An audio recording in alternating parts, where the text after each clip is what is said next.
Nous vous saluons et vous savez toujours que c'est Alpha Lumière qui parle. Et aujourd'hui, nous voulons commencer directement avec la lettre de l'apôtre Paul aux chrétiens qui étaient en Galatie. D'abord, le premier chapitre des Galates, et là, nous prenons le verset 11 et 12, et c'est Paul qui parle. Il dit: « Je vous le certifie, mes frères, la bonne nouvelle que j'ai annoncée pour ma part n'est pas simplement humaine, car moi-même je ne l'ai pas reçue ni apprise d'un homme, mais par une révélation de Jésus-Christ. » Voilà, c'est Paul qui parle. Il présente la source de l'évangile qu'il était en train d'annoncer. Il annonce ici la source de ce qu'il était en train d'enseigner aux non-juifs. Il montre que cette bonne nouvelle ne lui avait pas été communiquée par un homme, mais par révélation de Jésus-Christ. Et nous connaissons tous l'histoire de cet homme, Saul de Tarse, qui était au pied de Gamaliel. Il était très zélé pour les traditions de ses pères. Un jour, comme nous connaissons l'histoire, il se rendait à Damas pour persécuter les disciples de Christ, les membres de l'Église qui étaient dans la nouvelle voie. Et là, chemin faisant, il sera visité par le ciel, il va se retrouver par terre. Et il posera la question de savoir ou de connaître la nature de la personne qui venait d'intervenir dans sa vie en le projetant à terre. Et la voix révélera le fait que c'était Jésus-Christ lui-même qui était là comme source. Et alors, nous connaissons la suite. Paul va donc se relever, se retrouver dans la ville, et il va attendre. Et Dieu va envoyer Ananias qui va arriver et qui fera la prière, et les écailles tomberont des yeux de Paul.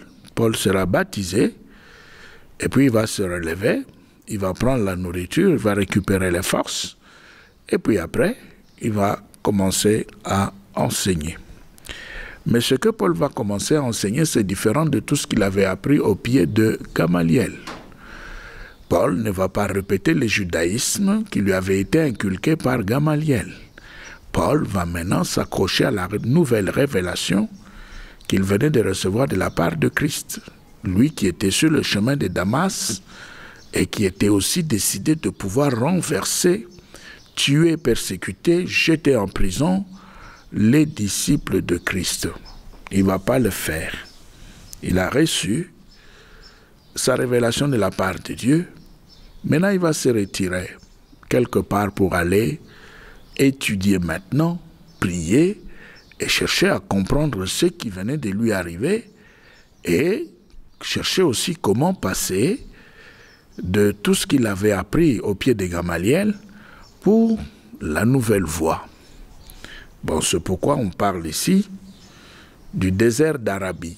Le désert d'Arabie, pour certaines personnes, ce n'est qu'une expression qui indique le fait qu'il s'était isolé, il s'était retiré pour aller faire la prière, étudier les Écritures.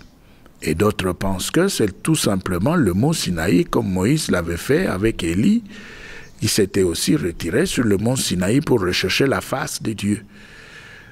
Bon, qu'à cela ne tienne, ce sont des expressions, on est en train de chercher la signification parce que, sur le plan géographique, on n'est jamais arrivé à pouvoir localiser le désert d'Arabie, là où Paul s'était retrouvé. Mais ce qui est beaucoup plus intéressant ici, c'est le fait que, quand Paul avait fini le temps qu'il s'était lui-même fixé à pouvoir étudier, prier, chercher la face de Dieu dans le désert d'Arabie, c'est-à-dire là où il s'était décidé de se placer en isolement, il va commencer le travail. Il ne va pas chercher à pouvoir se retrouver à Jérusalem pour rencontrer le 12, mais il va simplement commencer son travail sans tenir compte du fait que de l'autre côté, il y avait des apôtres aussi à Jérusalem sous la direction de l'apôtre Pierre et Jacques. Il ne va pas regarder ça. Il va commencer seulement à prêcher. Maintenant, ce qui est ici intéressant, c'est le fait que Dieu ne va pas laisser Paul continuer comme ça à enseigner sans référence. Non, Dieu va maintenant, sur la base d'une révélation, s'adresser à Paul et lui demander de rentrer à Jérusalem pour rencontrer les 12, rencontrer Pierre, Jacques et les autres qui étaient à Jérusalem. Maintenant, au chapitre 2 des Galates, écoutez le premier verset, Galates 2:1, Paul dit « Ensuite, 14 ans plus tard, je suis remonté à Jérusalem avec Barnabé, et j'ai aussi pris Tite avec moi. » Voilà, 14 ans plus tard, c'est-à-dire, il a marché pendant 14 ans en train de propager la bonne nouvelle qu'il avait reçue par révélation, une bonne nouvelle qui lui était donnée par l'Esprit parce que lui n'avait pas connu le Seigneur dans la chair, il ne l'avait pas côtoyé, il ne l'avait pas fréquenté. Paul n'était pas parmi les 12 qui étaient toujours avec Jésus-Christ. Alors maintenant, il se lève 14 ans après avoir fait le boulot, après avoir sillonné. Maintenant, 14 ans après, Paul se lève maintenant, recommandé par le Seigneur, pour qu'il puisse se rendre à Jérusalem et aller rencontrer les apôtres qui étaient là. Mais pourquoi? Quelqu'un qui a reçu la révélation sur la base de l'esprit, de l'action de l'Esprit de Dieu, et qui a commencé à travailler sur cette base-là, est ici obligé de pouvoir retourner à Jérusalem pour aller rencontrer les apôtres qui étaient là. Eh bien, simplement parce que les apôtres qui étaient à Jérusalem, c'était le 12, et Jésus avait confié à ses apôtres les mystères du royaume de Dieu. Donc, Dieu connaissant ce qui s'était passé, eh bien, il ne pouvait pas changer ce qu'il avait fait. Parce que il savait très bien que son modèle à lui, ses pensées, ses voies, sa volonté, son plan, se retrouvaient en Christ. Et Christ a pris le modèle, il a donné le modèle aux apôtres. Ici, ce que nous considérons comme étant le modèle, ce sont les pensées, les voies, la volonté, les plans de Dieu. Et ce sont ces choses que Dieu lui-même avait placées dans Jésus-Christ. Et Jésus-Christ a pris le modèle, il l'a communiqué aux apôtres, les 12 qui étaient avec lui. Et quand Paul est arrivé après, il était dans l'obligation d'abord de recevoir et puis de continuer à faire son travail comme nous le voyons, parce qu'il croyait dans la révélation et parce que aussi, vous savez que Paul, comme nous l'avions dit, était au pied de Gamaliel. Et ce qu'il venait de recevoir était différent de tout ce que Gamaliel lui avait donné comme leçon. Alors maintenant, il s'est dit, eh bien moi je vais faire mon travail. Il est parti. 14 ans après, Dieu apparaît. Il dit non, rentre à Jérusalem. Va rencontrer ceux qui se trouvent à Jérusalem. Alors ici, Paul n'est pas convoqué. Les apôtres qui étaient à Jérusalem ne l'avaient pas convoqué, ne l'avaient pas appelé. Il n'y a personne qui l'avait poussé. Aucun membre de son équipe ne l'avait obligé à pouvoir faire les déplacements, mais le Seigneur lui-même lui donne la révélation, et dans cette révélation, il est donc obligé de pouvoir rentrer à Jérusalem. Au verset 2. Donc nous relisons, nous prenons 1 et 2. Ensuite, 14 ans plus tard, je suis remonté à Jérusalem avec Barnabé. Barnabé était un juif converti. Et j'ai aussi pris Tite avec moi. Tite était un grec, un païen, qui était aussi converti.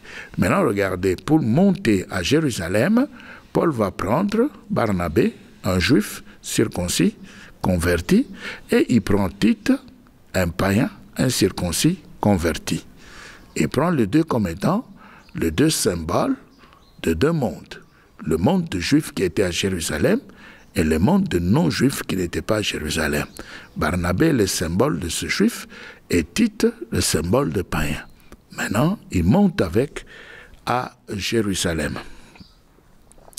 Il dit au verset 2, « J'y suis monté par suite d'une révélation. » Il est à Jérusalem sur la base d'une révélation. Alors maintenant, le problème, c'est que nous sommes ici devant un apôtre qui sait comment accorder l'importance à la révélation de l'Esprit, comment accorder de l'importance à ce qu'on appelle prophétie, révélation, vision, rêve, etc., conviction de l'Esprit. Paul sait comment donner de l'importance à ces histoires. Et alors maintenant, qu'est-ce qu'il est allé faire? Qu'est-ce qu'il est allé faire à Jérusalem? Il n'avait pas été convoqué, personne ne l'avait poussé à pouvoir y aller. C'est le Seigneur lui-même qui lui a parlé dans la révélation. Et il n'y a personne aussi qui connaissait exactement ce que Dieu lui avait dit dans la révélation. Mais Paul monte quand même et arrive à Jérusalem. Et quand il arrive à Jérusalem, il est accompagné de 2 de ses collaborateurs. Il est avec Barnabas. À côté de Barnabas, il y a Tite.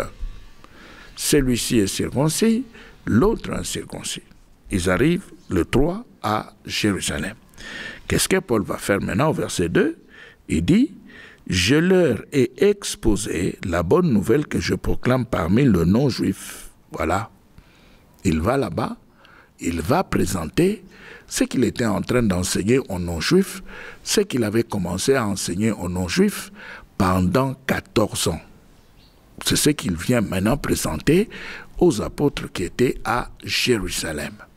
Dieu lui avait donné cet ordre-là pour qu'il puisse monter, pour qu'il puisse exposer la bonne nouvelle qu'il était en train de prêcher, ou qu'il avait déjà prêché pendant 14 ans au milieu des non-juifs. Il devait maintenant monter et exposer cela. Pourquoi? Nous verrons la raison. Maintenant, il expose la bonne nouvelle qu'il était en train de prêcher. Alors il dit: je l'ai exposé en privé aux gens les plus considérés, de peur de courir ou d'avoir couru en vain. Voilà la raison. Paul présente la raison pour laquelle il était à Jérusalem. Exposer la bonne nouvelle qu'il était en train de prêcher, qu'il avait déjà commencé à prêcher il y a 14 ans. Mais pourquoi le fait-il? Il le dit lui-même.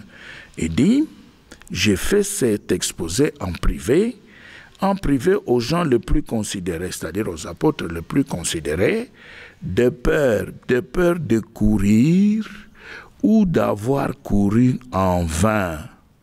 Courir ou avoir couru en vain. Ah, maintenant il y a un problème ici. Courir ou avoir couru en vain, pourquoi? Parce que dès le départ, lui avait considéré que la révélation venait de la part de Dieu et que cette bonne nouvelle que lui était en train de prêcher ne venait pas d'un homme. C'est la bonne nouvelle qui lui avait été communiquée par le ciel. Il était décidé, il a commencé le travail. Maintenant, le Seigneur s'était rendu compte du fait que cet homme, comme il n'a pas rencontré les 12 qui se trouvent à Jérusalem, il risque de courir en vain. Il risque de travailler pour rien. Il risque de ne rien produire. Il doit aller faire valider la bonne nouvelle qu'il est en train de prêcher auprès des apôtres qui avaient reçu le mystère du royaume et qui se trouvent à Jérusalem. Et c'est pourquoi nous parlons justement de la rencontre apostolique de la main d'association. Vous voyez? Rencontre apostolique de la main d'association. Qu'est-ce qui va se passer maintenant? Paul monte, arrive à Jérusalem, expose ce qu'il était en train de prêcher partout où il passait, ce qu'il avait déjà commencé à prêcher il y a 14 ans. Il expose cela devant les apôtres qui étaient à Jérusalem. Pourquoi?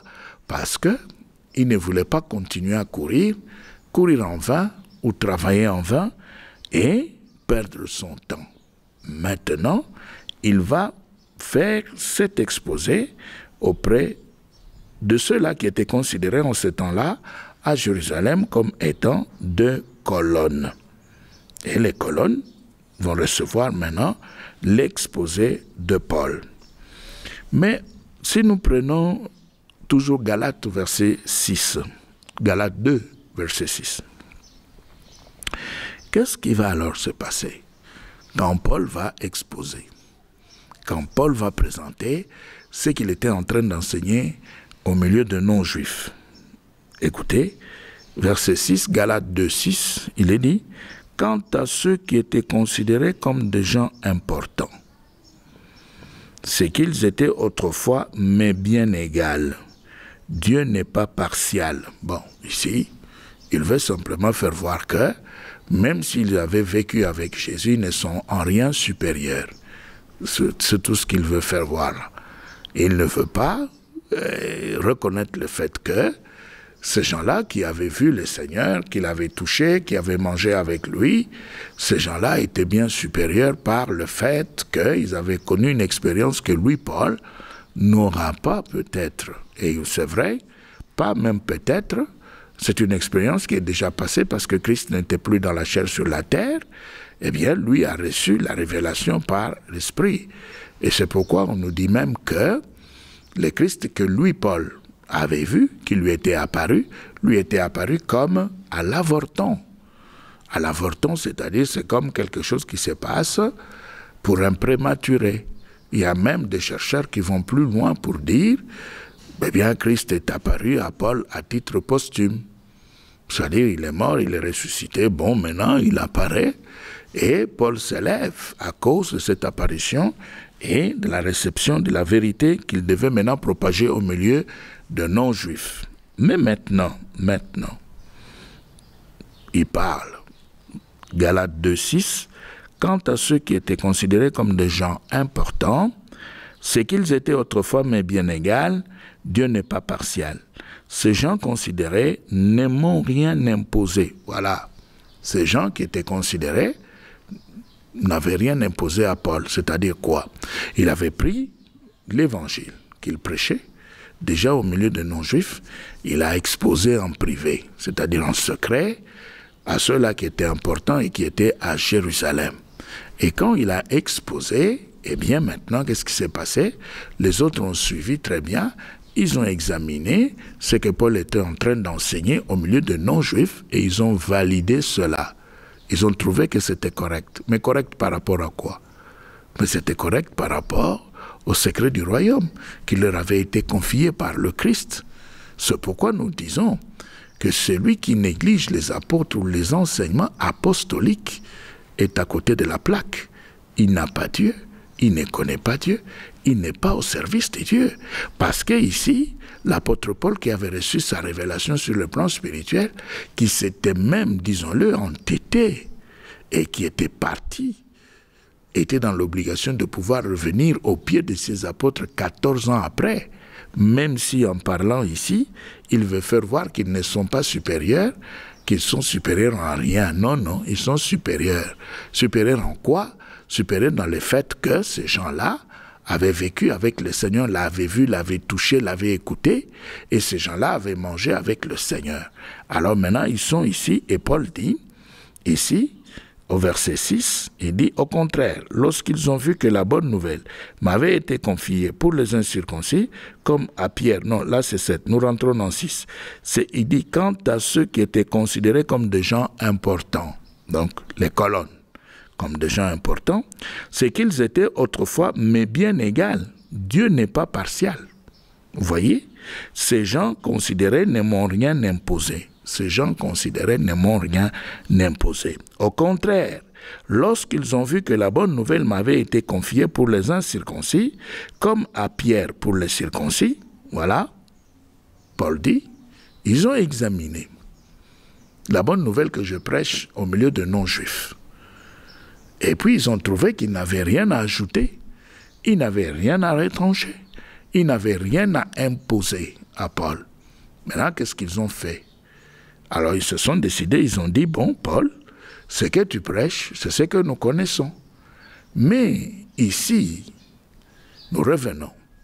Pourquoi est-ce que Dieu avait préféré ramener Paul, même si nous nous répétons, même si Paul ici veut faire voir qu'ils ne sont pas supérieurs, même s'ils avaient vécu avec lui, même s'ils l'avaient vu, même s'ils l'avaient touché, même s'ils l'avaient mangé, ils avaient mangé avec lui, ils ne sont pas supérieurs. Non, non, Paul, ils sont supérieurs. Ils ont une expérience que toi tu n'as pas. Tu n'avais pas eu et que tu n'auras pas. Mais eux sont passés par là. Et la preuve de leur supériorité, c'est que l'Esprit t'a ramené au pied de ces apôtres et l'Esprit t'a obligé à pouvoir faire valider la bonne nouvelle que tu prêchais parmi les non-juifs. Ce sont eux qui étaient obligés d'examiner. Et quand ils ont examiné, ils s'étaient rendus compte du fait que c'était conforme. Alors, ils ont validé la bonne nouvelle de Paul. Ils ont validé. Ils n'ont rien imposé à Paul. Ils ont dit, c'est ce qu'il dit là au verset 7. Au contraire, lorsqu'ils ont vu que la bonne nouvelle m'avait été confiée pour les incirconcis comme à Pierre pour les circoncis, car celui qui a été à l'œuvre en Pierre pour l'apostolat auprès des circoncis avait aussi été à l'œuvre en moi auprès de non-juifs. Bon, il parle là pour faire voir qu'ils sont tous apôtres. Hein. Il veut simplement dire que celui qui a fait de Pierre apôtre de juifs, c'est le même qui a fait aussi de moi apôtre de non-juifs. C'est bien tout ça. Mais qu'est-ce que tu es allé faire à Jérusalem? Parce que Dieu pouvait simplement dire, bon, comme vous êtes tous égaux, vous êtes sur le même pied d'égalité, ok, Paul, très bien, maintenant, continue ton chemin, continue à prêcher. Mais c'est par révélation, ils ne t'ont pas convoqué, personne ne t'a poussé. Mais tu étais obligé par celui qui avait donné l'évangile. C'est celui-là qui avait donné l'ordre à Paul de rentrer à Jérusalem pour faire valider son message, le message qu'il était en train de donner parmi les non-juifs. Maintenant, quand on se rendra compte du fait que ce qu'il était en train d'enseigner, c'était conforme au mystère du royaume que Jésus leur avait confié, ils ne vont rien imposer à Paul. Maintenant, au verset 9. Et lorsqu'ils ont reconnu la grâce qui m'avait été accordée, ils ont reconnu la grâce, ils ont vu qu'effectivement, ce que Paul était en train d'enseigner, c'était ça. Et ils vont reconnaître la grâce de Dieu qui était sur Paul. Et en reconnaissant la grâce de Dieu qui était sur Paul, qu'est-ce qu'ils vont faire maintenant? Alors, Jacques, Céphas, c'est-à-dire Pierre, et Jean, qui étaient considérés comme des colonnes, nous ont donné la main droite à Barnabé et à moi, en signe de communion. Nous irions-nous vers les non-juifs et eux vers les circoncis. C'est ça ce que nous appelons la rencontre apostolique d'association. C'est-à-dire, il y a ici main d'association apostolique. Mais ce qui est intéressant dans cette histoire, c'est le fait que Dieu est juste. Il connaît ce qu'il a fait, il connaît aussi qu'il peut faire quoi sur la face de cette terre. Il connaît qui porte le fondement. Ce sont les apôtres. L'enseignement des apôtres, c'est la base. L'Église de la Nouvelle Alliance repose sur l'enseignement des apôtres et des prophètes, Jésus-Christ lui-même étant la pierre angulaire. C'est-à-dire que celui qui néglige l'enseignement apostolique, eh bien celui-là a négligé la parole de Dieu. Parce que ici, l'apôtre Paul qui avait reçu l'évangile sur la base, la révélation, qui voulait même s'entêter, qui voulait même s'éloigner, était obligé par l'Esprit de Dieu, sur révélation, à pouvoir rentrer à Jérusalem pour faire valider l'évangile qu'il était en train de prêcher. Donc c'est pour vous faire voir que Dieu reconnaissait le fait que les apôtres qui étaient à Jérusalem étaient le fondement même de l'évangile. Et ce sont ces gens-là qui portaient sa parole, et ce sont ces gens-là qui gardaient le secret du royaume. Et personne ne pouvait commencer à faire des aventures avec la parole de Dieu sans se référer à ces gens-là. Et Dieu lui-même ramène. Ce qu'il avait fait dans la maison de Corneille avec Pierre, c'est ce qu'il fait avec Paul. Dans la maison de Corneille, il a envoyé un message. Un ange est descendu et le message a été envoyé et le ciel voulait que Pierre puisse se retrouver dans la maison de Corneille pour donner la parole de Dieu afin que le Saint-Esprit puisse descendre. Ça a été fait de cette façon-là. Et ici aussi, avec Paul, qui avait déjà pris 14 ans de prédication, 14 ans de propagation de la bonne nouvelle, loin des apôtres qui étaient à Jérusalem, et ramené par l'Esprit de Dieu. Ramené par l'Esprit de Dieu à Jérusalem pour pouvoir se retrouver au pied de ces apôtres qui détenaient le secret du royaume, pour pouvoir faire valider son enseignement, l'enseignement qu'il était en train de donner parmi les non-juifs. Alors, nous voulons simplement ici vous rafraîchir la mémoire dans Marc avec la situation que nous connaissons et vous allez encore une fois de plus davantage comprendre pourquoi ici Paul devait rentrer à Jérusalem pour faire valider son évangile. Nous reprenons Marc chapitre 4. Nous sommes là dans Marc chapitre 4 et on va voir ensemble le verset 10 jusqu'à 12. Lorsqu'il fut à l'écart, ceux qui l'entouraient avec le 12 se mirent à l'interroger sur les paraboles.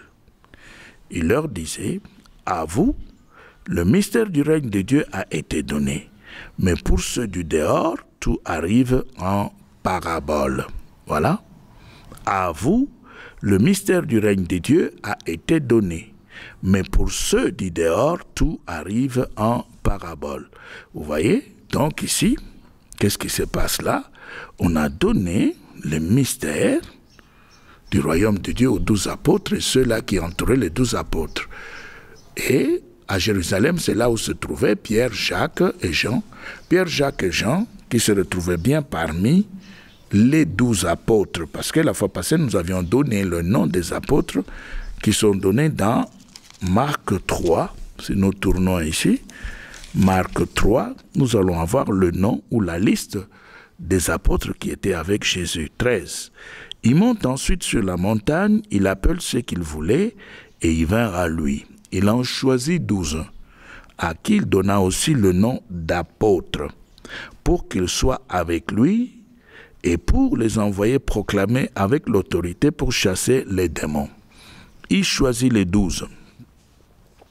Simon, à qui il attribua le nom de Pierre, Jacques, fils de Zébédée, et Jean, frère de Jacques, auquel il attribua le nom de Boanerges, qui signifie fils du tonnerre, André, Philippe, Barthélemy, Matthieu, Thomas, Jacques, fils d'Alphée, Thaddée, Simon le Cananite, et Judas, Iscariote, celui qui les livra.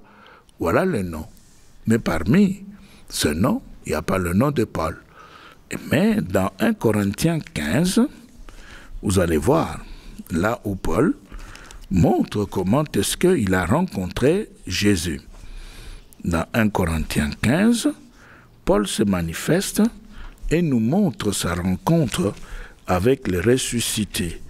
Alors, qu'est-ce qu'il dit ici? 15, 1, 4, écoutez, on peut même descendre un peu plus bas. Il dit, « Je vous confirme, mes frères, la bonne nouvelle que je vous ai annoncée, celle que vous avez reçue, dans laquelle vous vous tenez et par laquelle aussi vous êtes sur la voie du salut. Si vous la retenez dans les termes où je vous l'ai annoncé. Autrement, c'est pour rien que vous seriez venus à la foi. Je vous ai transmis avant tout ce que j'avais moi-même reçu. Le Christ est mort pour nos péchés selon les Écritures. Il a été enseveli, il s'est réveillé le 3e jour selon les Écritures. Il est apparu à Céphas, puis aux 12. Ensuite, il est apparu à plus de 500 frères à la fois. La plupart d'entre eux sont demeurés en vie. Quelques-uns se sont endormis dans la mort. Ensuite, il est apparu à Jacques, puis à tous les apôtres. Après eux, tous, il m'est apparu à moi aussi comme à un avorton. Comme à un avorton. Vous voyez? Et l'avorton ici, c'est un terme qui désigne un enfant qui est né ou qui est venu dans ce monde avant les termes, c'est-à-dire avant le temps. Donc c'est un enfant que l'on peut considérer comme prématuré, non viable. Il est venu dans ce monde avant le temps. Mais il y en a aussi qui pensent que, Paul est en train ici de récupérer des expressions qu'on utilisait en son temps pour se moquer de lui. On dit, on voulait simplement faire voir qu'on ne comprenait pas, il venait d'où, comment est-ce qu'il a commencé à enseigner comme ça, et il ne s'était pas retrouvé parmi les 12, donc c'est un avorton. Donc c'était en quelque sorte des expressions de mépris, d'insulte, des expressions péjoratives qu'on utilisait contre l'apôtre Paul parce que tout le monde ne connaissait pas exactement son histoire. Et comme les gens ne connaissaient pas son histoire, eh bien, Paul se considère ici au verset 9, 1 Corinthiens 15, 9, il dit « Moi, en effet, je suis le moindre des apôtres. C'est même trop d'honneur, vous voyez, c'est même trop d'honneur pour moi que d'être appelé apôtre. » Vous voyez, puisque j'ai persécuté l'Église de Dieu. C'est-à-dire, chaque fois que Paul se levait, chaque fois que Paul commençait l'enseignement, l'évangélisation, en parlant de Jésus, en parlant de l'Église, parce qu'il présentait Jésus comme étant le Fils de Dieu. Et vous savez que dans les langages de Juifs, quand on dit Fils de Dieu, ça veut dire égal à Dieu. Alors chaque fois qu'il était en train de le dire, eh bien, il y a des Juifs qui se moquaient de lui. De non-juifs qui se moquaient de lui parce que, justement, on l'avait vu faire souffrir les gens, on l'avait vu faire souffrir les membres de l'Église, les disciples de la nouvelle foi. Mais alors maintenant, cette fois-ci, qu'est-ce qui va se passer? Eh bien, Paul se présente ici comme étant un disciple de Christ, converti véritablement. C'est ce qu'il fait là. C'est ce qu'il fait parce qu'il reprend pratiquement la pensée qu'il a présenté dans Galates 1, au verset 15. Il dit, « Mais quand il a plu à Dieu, qui m'a mis à part depuis le ventre de ma mère, et qui m'a appelé par sa grâce, de révéler à moi son Fils, pour que je l'annonce comme une bonne nouvelle parmi les non-juifs, aussitôt, sans consulter personne, sans même monter à Jérusalem, pour voir ceux qui étaient apôtres avant moi, voilà, je suis parti pour l'Arabie, puis je suis retourné à Damas. Voilà. Premier voyage vers Jérusalem. 3 ans plus tard, je suis monté à Jérusalem pour faire la connaissance de Céphas. Et j'ai demeuré 15 jours chez lui. Premier voyage de Paul à Jérusalem. Et quand il arrive à Jérusalem, il est logé chez Pierre. Et il passe 15 jours dans la maison de Pierre. Mais est-ce que ce n'est pas suffisant pour pouvoir corriger un peu certaines choses dans ce qu'on avait l'habitude de faire? Bon, il continue. Il dit, « Mais je n'ai vu aucun autre des apôtres, sinon Jacques, le frère du Seigneur. En vous écrivant cela, je le dis devant Dieu, je ne mens pas. » Pourquoi il dit ça? Pourquoi il dit, je le dis devant Dieu, je ne mens pas? C'est parce qu'il avait un problème dans son cœur. Il avait un problème dans son environnement. Les gens qu'il avait connus comme persécuteurs de l'Église le rencontraient aujourd'hui comme quelqu'un qui était en train d'annoncer la bonne nouvelle. Bref, Paul se retrouvait à Jérusalem pour faire valider le message qu'il enseignait, qu'il communiquait aux non-juifs et pour avoir la main d'association. Il a obtenu cette main d'association, son enseignement a été validé. Aujourd'hui, l'Église chrétienne est une Église paulinienne. Et le message, regardez le message de Paul, c'est un message qui lui a été donné par l'Esprit, un message différent de tout ce qu'il avait appris au pied de Gamaliel. Donc un message tout à fait spirituel, sans cérémonie.